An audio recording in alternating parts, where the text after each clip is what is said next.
Federal and local investigators raided a local towing company, arresting its owner.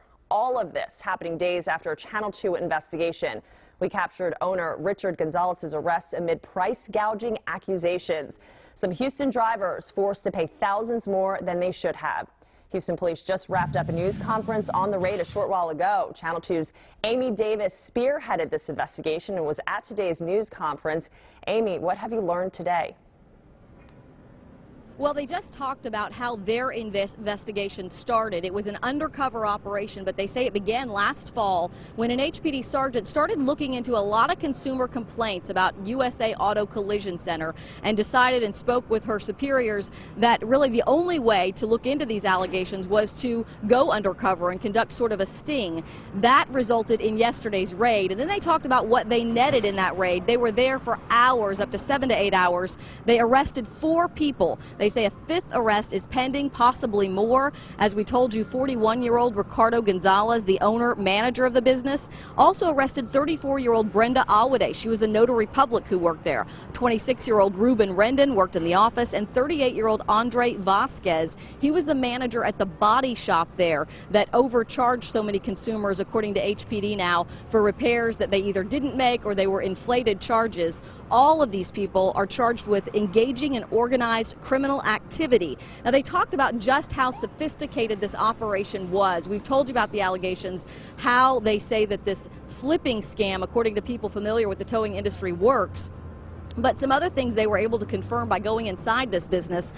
They found a device inside the business that would allow employees who work there to block the cell phone calls of customers. And that's important because when we were going through all those consumer complaints, multiple consumers said they felt like when they were in the lobby of that office and they were making phone calls either for help or to their insurance company, they would just lose their cell signal out of the blue. Well, now HPD believes they know why. They retrieved this illegal cell phone blocking device that would allow, at the push of a button, to block all cell signals anywhere within a certain proximity.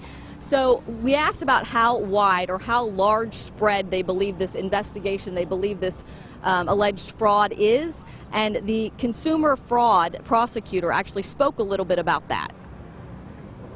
Let me say this. It is unusual for me to ask for assistance at my office in anticipation of a flood of consumer complaints, and I have asked someone for assistance in anticipation of the number of citizens who may be calling in.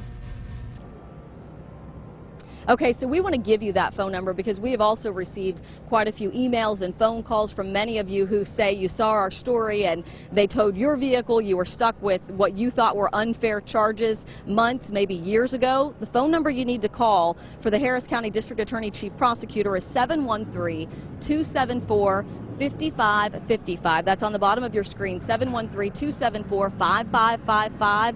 Just tell them you're calling about USA Auto Collision Center or Stan's Wreckers. They'll direct you to the right person to take all of your complaints because this case is continuing.